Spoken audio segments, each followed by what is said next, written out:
Assalamu alaikum wa rahmatullahi wa barakatuh, chers frères et sœurs.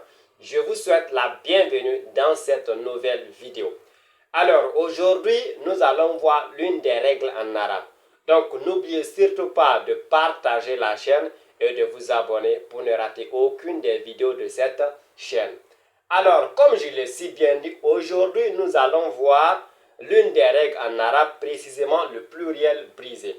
Rappelez-vous, nous avions déjà vu, bien sûr, dans la formation précédente, dans la formation passée, le pluriel régulier, dans laquelle nous devrions tout simplement savoir le genre, bien sûr, du mot au singulier pour mettre cela au pluriel.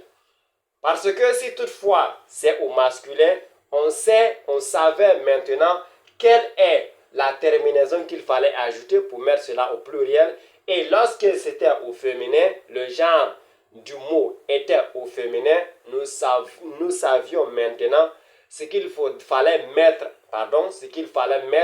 bien sûr, comme terminaison au niveau du mot.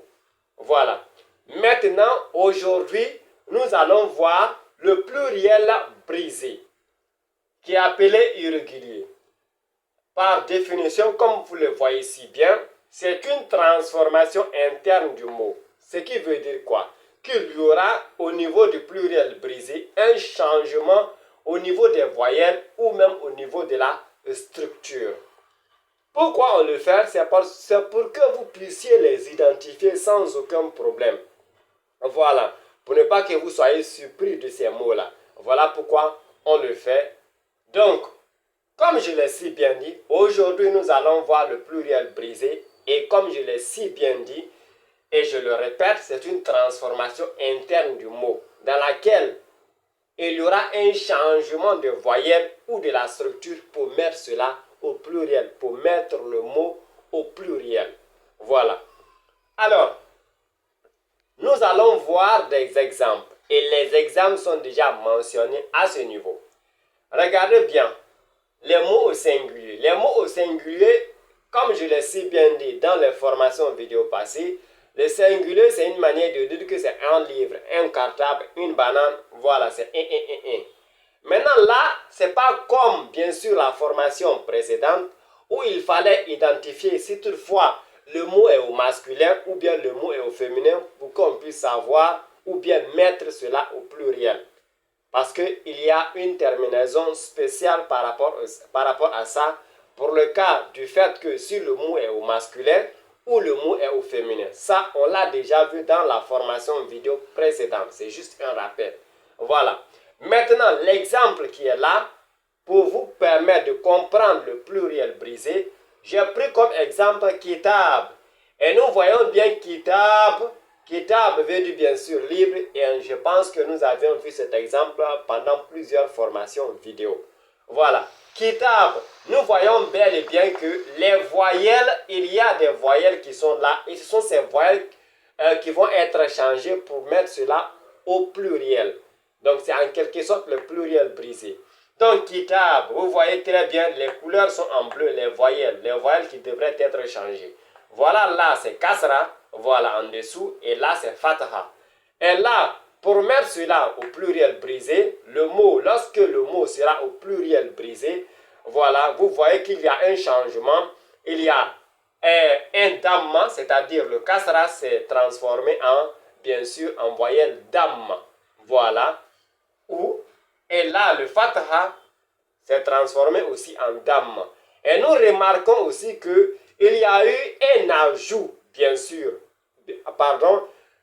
une suppression plutôt de, bien sûr, cette alif-là. Il y a eu une suppression de cette alif-là. C'est ce qu'on appelle, bien sûr, structure.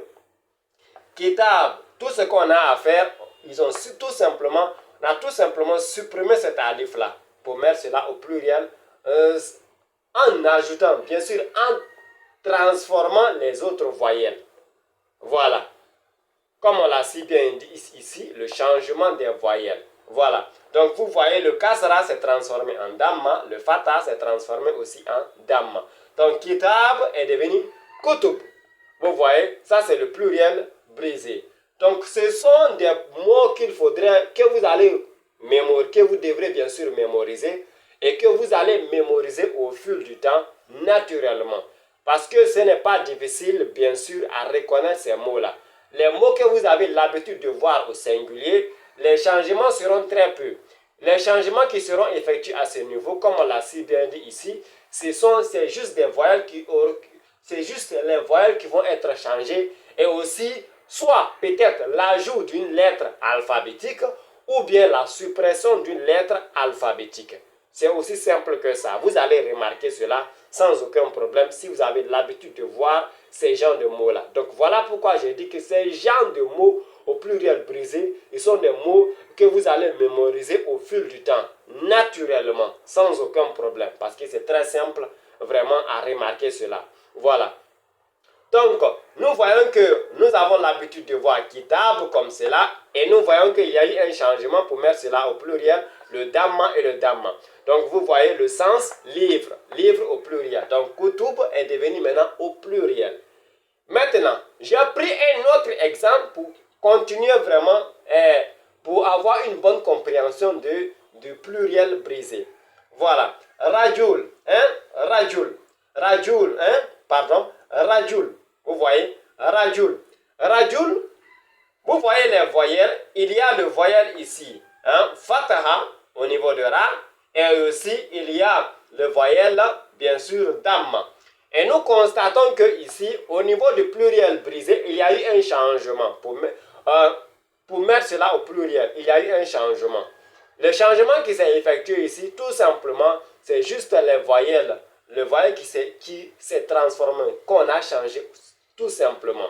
Vous voyez là, le fatha, bien sûr, le fatha est devenu kasra. Et là, le damma est devenu tout simplement le fataha. Aussi simple que ça. Et vous voyez que nous remarquons qu'au niveau de la structure du mot, il y a eu un ajout d'une lettre qui est bien sûr alif. Voilà, cet alif-là qui est là. Bien sûr, ce alif-là. Voilà. Ce alif-là, on a eu un ajout. Par rapport à là, il y a eu un ajout. C'est ce qu'on appelait ici structure. Voilà, c'est juste une petite modification par rapport au mot. Voilà, qui va permettre à ce que le mot soit au pluriel. Et rajul, au singulier, c'est homme, un homme. Mais vous voyez, pour avoir rajul au pluriel, voilà, c'est transformé en régal, hein, régal, homme, S, pour mettre cela au pluriel, régal. Vous voyez, aussi simple que ça. Maintenant, nous allons prendre encore un exemple. J'ai ajouté un exemple par rapport à cela pour approfondir encore la compréhension. Voilà. Vous voyez là, tif, hein, tifl, tif, hein, tif, tif. Bien sûr, qui veut dire un enfant, tifl, enfant. Voilà. On n'a pas besoin de savoir le genre. C'est pas comme vraiment, bien sûr, le pluriel régulier. Et là, quel est le changement qui s'est effectué ici? Non seulement il y a eu l'ajout d'une lettre alphabétique qui est A, ensuite il y a eu un changement de voyelle. Et là, au niveau de to, hein, il y a eu un kasra, bien sûr, le kasra qui s'est transformé en sukun. Et là, nous constatons que là aussi, le sukun s'est transformé en fataha. Voilà. Donc, cette petite modification, c'est juste ça, hein, le la qui est la structure et aussi le changement des voyelles. Voilà, qui a permis à ce que le mot soit au pluriel, dont le sens est devenu enfant avec S, des enfants. Voilà, au pluriel. Voilà, donc c'est un atfal, hein, atfal. Vous voyez, tifl est devenu atfal. Donc, comme je l'ai si bien dit, ce sont des mots que vous allez mémoriser naturellement parce que vous allez constater, si toutefois vous avez l'habitude de voir les mots de façon normale au singulier, vous saurez automatiquement que ces mots sont déjà au pluriel. Et vous saurez comment, bien sûr, les traduire sans aucun problème, naturellement. Parce que ce n'est pas une grande différence qui va s'effectuer à ce niveau. C'est juste un changement des voyelles ou de la structure. Juste soit peut-être une suppression de lettres alphabétiques ou bien un ajout de lettres alphabétiques. Aussi simple que ça. Donc je pense que vous avez compris. Voilà, donc au fil du temps aussi, vous allez comprendre. Voilà, comme je l'ai si bien dit, cela est mémorisable naturellement car ce n'est pas une grande modification qui va s'effectuer. Et même vous allez constater, voilà, partout où vous voyez, si vous avez l'habitude de voir les mots, ces mots au singulier, vous saurez que bien sûr ces mots sont au pluriel. Parce que les changements qui vont être effectués ne seront pas grandioses. Tout simplement, il y aura tout simplement les changements de voyelles ou même de la structure, soit un ajout de lettres alphabétiques ou une suppression de lettres alphabétiques comme cela a été fait au niveau de ces exemples-là. Donc je pense bien que vous avez compris et si toutefois vous avez des questions, vous pouvez poser vos questions en commentaire. Donc mes frères et sœurs, je vous souhaite bonne journée et bonne suite de programme. Assalamu alaikum wa rahmatullahi wa barakatuh.